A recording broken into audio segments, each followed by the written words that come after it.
बैल और गधे की कहानी के बाद जब दुनियादाद ने अपनी बहन शहजाद से ये कहा कि कोई कहानी सुनाए, और बादशाह भी जब खुश हो गया था कि इजाज़त दे दी थी कि हाँ आप कोई कहानी सुनाओ, तो उसके बाद जो अगली कहानी है वो है सौदागर और देव की कहानी।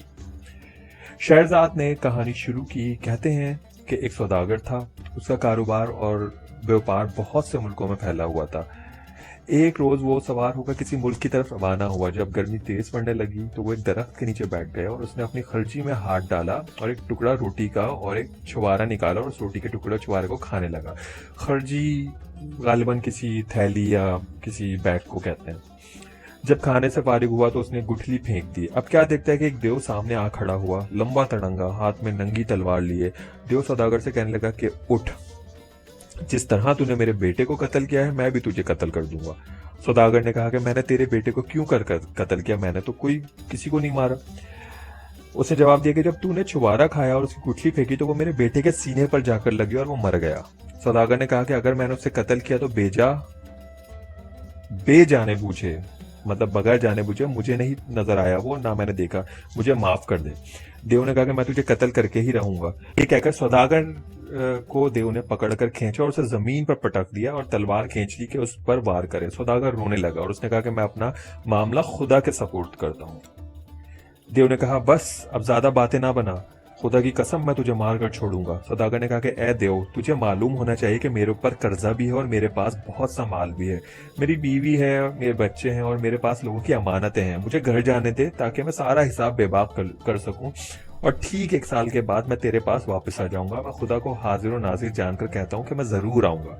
फिर जो तेरा जी चाहे मेरे साथ करना, उसकी गवाही में मैं खुदा को पेश करता हूँ। देव ने उस पर यकीन किया और भरोसा करके उसे जाने दिया। सौदागर अपने शहर में वापस आया और तमाम ताल्लुकात मुनक़ता किए और हक वालों को उनके हुकूक दिए और बीवी बच्चों को सारे वाक़यात सुनाए और साल के आखिर तक उनके साथ रहा। फिर वो जाने के लिए आमादा हो गया और वजू किया और कफन अपने बगल में दबाया और अपने एहलो अयाल और पड़ोसियों और अजीज वकार को खुदा हाफिज कहकर निकल खड़ा हुआ और चलता हुआ और इसी बाग में पहुंच गया। ये दूसरे साल का पहला दिन था। जब वो बैठा हुआ अपनी हालत पर अफसोस कर रहा था और हाथ मल रहा था तो क्या दिखता है कि एक बुढ़ा एक हिरनी को जंजीर से बांधे हुए सामने आया और सलाम किया और कहा कि तू इस जगह अकेला क्यों बैठा हुआ है, यहाँ तो जिन्नात रहते हैं। सौदागर ने उससे सारा माजरा बयान कर दिया जो उसके और देव के दरमियान पेश आया था। हिरनी वाले बुढ़े को सख्त ताज्जुब हुआ और वो कहने लगा कि खुदा की कसम है मेरे भाई, तेरा माजरा भी बहुत अजीब व गरीब और तेरा किस्सा एक अजूबा। अगर ये किस्सा सुइयों से आंखों के कोनों में लिखा जाए तो लोगों के लिए इबरत का बाइस होगा। पहले जमाने में इसी तरह की गहरी और बड़ी डीप बातें हुआ करती थी, तो इसीलिए इस तरह की बहुत सी बातें ऐसी होंगी जो हम आजकल के जमाने में सोच भी नहीं सकते। खैर, किस्सा आगे कंटिन्यू करते हैं। फिर वो बुढ़ा सौदागर के पास बैठ गया और कहने लगा कि भाई, जब तक मैं ये ना देख लूं कि तेरे और इस देव के दरमियान क्या माजरा गुजरा, मैं तेरे पास से ना हटूंगा। फिर वो दोनों बैठकर बातें करने लगे। इतने में एक दूसरा बुढ़ा वहां से गुजर रहा था, तो वो आया जिसके साथ 2 कुत्ते थे, काले और शिकारी कुत्ते। उसने दोनों को सलाम किया और पूछा कि तुम लोग यहाँ क्यों बैठे हो, यहाँ तो देव और जिन रहते हैं। उन्होंने सारा किस्सा बयान किया। अभी वो बैठे ही थे कि तीसरा बुढ़ा वहां से गुजर रहा था, वो भी उनके पास आया और उसके साथ सब्ज रंग का एक खच्चर था, ग्रीन रंग का, हरे रंग का।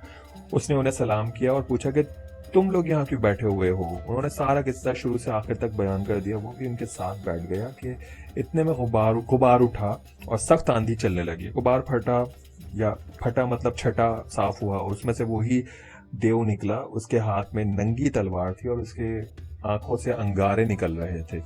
वो उनकी तरफ लपका और उनके दरमियान से उस सौदागर का हाथ पकड़कर घसीट लिया और उससे कहने लगा कि इधर आ ताकि मैं तुझे कत्ल करूं, जिस तरह तूने मेरे लख्त जिगर मेरे बेटे को कत्ल किया था।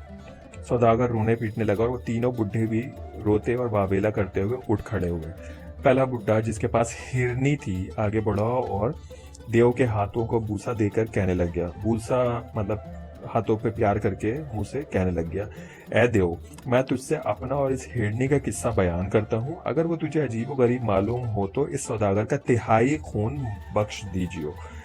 तिहाई, 1/3, यानी कि 3 टुकड़े किए जाएं किसी भी चीज के तो उसका एक हिस्सा जो होता है वो 1/3 कहलाया जाता है। तो 3 बुड्ढे थे तो वो तीनों अगर 1/1 तिहाई बात करते तो 1/1 तिहाई से उस सौदागर का किस्सा माफ हो जाता।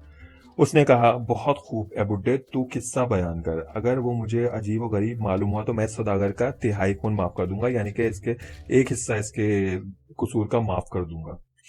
यहाँ पर अब शुरू होगा पहले बुड्ढे का किस्सा।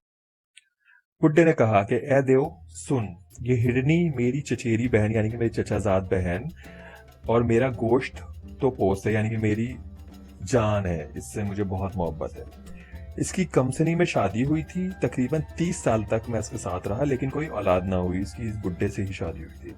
फिर मैंने एक लौंडी से हमबिस्तरी की और उससे एक लड़का पैदा हुआ जो 14वीं रात के चांदनी की तरह था, यानी कि अपनी नौकरानी, क्योंकि पहले जो है लौंडियाँ और रखी जाती थी अपने पास, और अपनी शादी के अलावा उन लौंडियों के साथ भी हमबिस्तरी की जाती थी, तो ये पहले ज़माने का रिवाज था निकाह के बगैर। खैर, जब वो बच्चा या वो लड़का 15 साल का हुआ तो उस वक्त मुझे बास शहरों के दौरे करने की ज़रूरत पेश आई और मैं सौदागरी का सामान लेकर रवाना हो गया। ये मेरी चचेरी बहन बचपन से जादू टोना जानती थी। उसने मेरे लड़के को जादू के जोर से बछड़ा बना दिया। जाहिर है वो उसकी कज़न जो उसकी बीवी थी उसका बेटा नहीं था, उसकी लौंडी से बेटा हुआ था, तो जाहिर एक जेलिसी फैक्टर तो आता है। तो वो जलती थी या उसको बुरा समझ रही कि वो खुद बेटा नहीं दे सकी थी, कोई औलाद नहीं दे सकी थी, जबकि वो नौकरानी जो थी वो उसको उसके बेटे की माँ थी। जब उसने उसको बछड़ा बना दिया तो उसने उसकी माँ यानी कि उस लौंडी को गाय बना दिया और दोनों को चरवाहे के सपुर्द कर दिया, यानी कि जो चरवाता था गायों को खाना खिलाने के लिए लेके जाता था और चराने के लिए। जब एक मुद्दत के बाद मैं सफ़र से लौटा, यानी कि वो सौदागर, तो मैंने अपने बेटे और उसकी माँ का हाल पूछा। उसने कहा, तेरी बीवी तो मर गई और तेरा लड़का नामालूम कहाँ भाग गया। मैं निहायत गमगीन और आप दीदा रहने लग गया। यहाँ तक कि एक साल गुजर गया और बड़ी ईद आई। मैंने अपने चरवाहे को बुला भेजा और उसे हुक्म दिया कि एक मोटी ताज़ी गाय लाए। वो एक मोटी ताज़ी गाय ले आया और वो गाय वही लौंडी थी जिस पर उस हिरनी ने जादू किया था। हिरनी यानी कि जिस पर उसकी बीवी ने जादू किया था। जब मैं कुर्बानी करने के लिए आमादा हुआ और छुरी हाथ में ली कि उसको ज़िबा करूं तो वो चिल्लाने और शोर मचाने लगी। मुझे ताज्जुब हुआ और उस पर तरस आया और मैंने हाथ रोक लिया और चरवाहे से कहा कि दूसरी गाय लाए। उस पर मेरी चचेरी बहन चिल्ला उठी कि नहीं, इसी को ज़िबा करो, इससे अच्छी और मोटी ताज़ी हमारे पास कोई और गाय नहीं है। मैं दोबारा से ज़िबा करने के लिए उठा, लेकिन वो फिर चिल्लाने लगी। मैंने चरवाहे से कहा कि ले तू इसको ज़िबा कर, उसकी खाल खींच। उसने ज़िबा किया और उसकी खाल खींची, लेकिन सिवाय खाल और हड्डियों के ना तो उसमें से गोश्त निकला और ना चर्बी, यानी कि वो लौंडी जो गाय बन चुकी थी उसको चरवाहे ने ज़िबा कर दिया। ज़ाहिर वो असली गाय नहीं थी तो उसमें से कुछ भी नहीं निकला। उसे ज़िबा करके मैं निहायत पछताया। मैंने वो गाय उसी चरवाहे के हवाले कर दी। उससे कहा कि अच्छा एक मोटा ताज़ा बछड़ा ला। वो मेरे लड़के को ले आया। जब बछड़े ने मुझे देखा तो वो रस्सी तुड़वा कर मेरे पास आ गया और मेरे सामने जमीन पर लौटने और चिल्लाने और रोने लगा। मुझे तरस आ गया और मैंने चरवाहे से कहा कि कोई और गाय ला और उसको छोड़ दे। सुनते ही ये हिरनी जो मेरी चचेरी बहन है असल में, मेरे ऊपर चिल्ला कर दौड़ी, कहने लगी कि तुझे इसी बछड़े को ज़िबा करना होगा। आज का दिन मुबारक दिन है जिसमें सिर्फ उम्दा जानवर ज़िबा किया जाता है और हमारे बछड़ों में से ना तो कोई इससे ज्यादा मोटा ताज़ा है और ना खूबसूरत। मैंने कहा कि देख इस गाय में क्या निकला जिसको मैंने तेरे कहने पर ज़िबा किया था। हमें कुछ भी हाथ न लगा और ज़िबा करके उल्टा पछताना पड़ा। अब मैं तेरी बात हरगिज न मानूंगा और मैं बछड़ों को ज़िबा ना करूंगा। उसने कहा कि खुदा की कसम, आज से मुबारक दिन में तुझे इसी को ज़िबा करना पड़ेगा और अगर तूने ज़िबा ना किया इस बछड़े को तो आज से ना तू मेरा शौहर होगा ना मैं तेरी बीवी। जब मैंने उससे इस तरह की सख्त बात सुनी और उसके दिल की मुझे खबर ना थी, मुझे नहीं पता था उसके दिल में क्या चल रहा है, तो मैं हाथ में छुरी लेकर बछड़े की तरफ बढ़ा।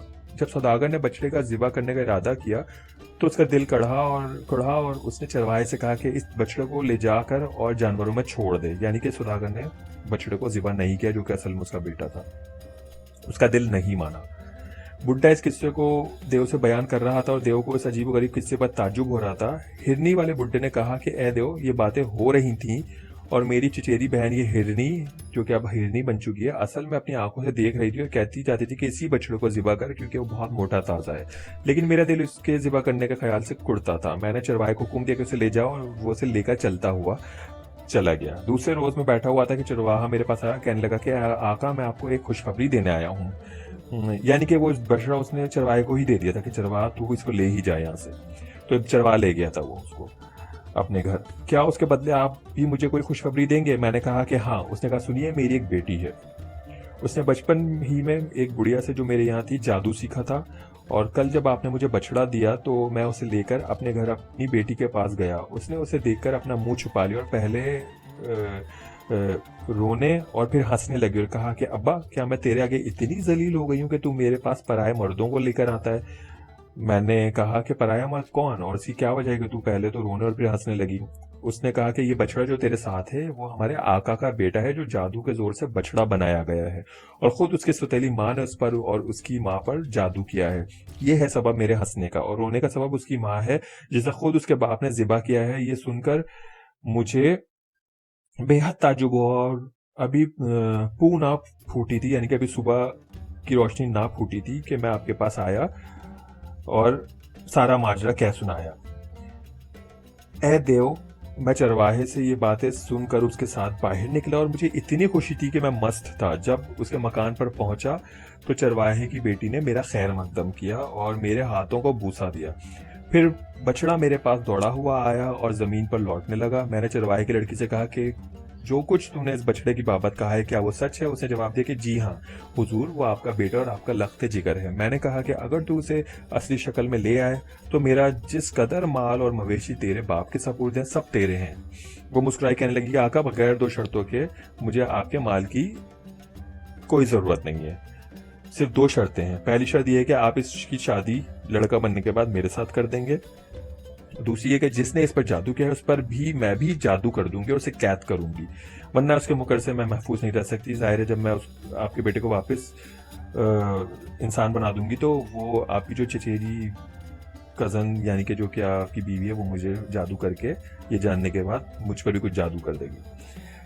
ए देव, जब मैंने चरवाही की बेटी से ये बातें सुनी तो मैंने कहा कि अलावा इसके कि जो तू मांगती है तमाम जानवर और माल जो तेरे बाप के सपर्दगी में है सब तेरे हैं, और मेरी चचेरी बहन का खून भी तेरे लिए मुबाह है, यानी कि उसका खून भी तुम्हें देता हूँ, तुम्हें जो चाहे हो उसको करना, और इसके अलावा भी मैं सारे माल और दौलत तुम्हारे हवाले कर दूंगा, मेरे बेटे को इंसान बना दो।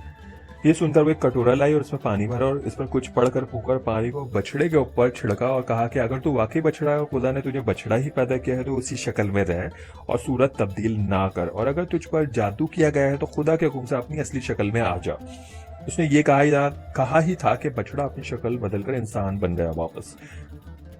मैं उससे लिपट गया और कहने लगा कि तुझे खुदा की कसम है कि जो कुछ मेरी चचेरी बहन ने तेरे और तेरी माँ के साथ किया है सब बयान कर। उसने सारी सरगुज़िश्त बयान कर दी और मैंने कहा कि बेटा, सरगुज़िश्त तेरे निजात देने वाले को खुदा ने अपने पास से भेजा है, ए देव। उसके बाद मैंने उसकी शादी चरवाहे की बेटी से कर दी। फिर उसने मेरी चचेरी बहन को जादू के जोर से हिडनी बना दिया, यानी कि चचेरी बहन तो नहीं थी, वो उसकी बीवी बन चुकी थी, और मुझसे कहने लगी कि यही अच्छी सूरत है, बुरी होती तो आंखों को तकलीफ पहुंचती, इसलिए मैंने इसे हिरनी बनाया है ताकि आपको देख कर भी बुरा ना लगे। उसके बाद चरवाहे की लड़की रात दिन हमारे साथ रहने लगी, यहाँ तक कि अल्लाह मियां ने उसे अपने पास बुला लिया। जब वो फौत हो गई तो मेरे लड़के ने हिंदुस्तान का सफर किया और यही उस शख्स का वतन है जिसके और तेरे दरमियान ये माजरा पेश आया। इस सफर में मैंने अपनी चचेरी बहन हिरनी को साथ ले लिया है और उसके साथ शहर बा शहर फिर रहा हूँ ताकि अपने बेटे का पता लगाऊं, क्योंकि उसके पास उसने कभी मुझसे राब्ता नहीं किया और ना वो वापस लौट के आया। यहाँ तक कि किस्मत मुझे यहाँ इस सहरा में ले आए और मैंने सौदागर को देखा कि यहाँ बैठा रो रहा है। बस ये मेरा किस्सा है। देव ने कहा कि ये किस्सा अजीब करीब है, इसलिए मैंने इस सौदागर का 1/3 खून माफ कर दिया और बख्श दिया। दूसरे बुट्टे का किस्सा मैं अगली वीडियो में पेश करूंगा इंशाअल्लाह। अल्लाह हाफिज।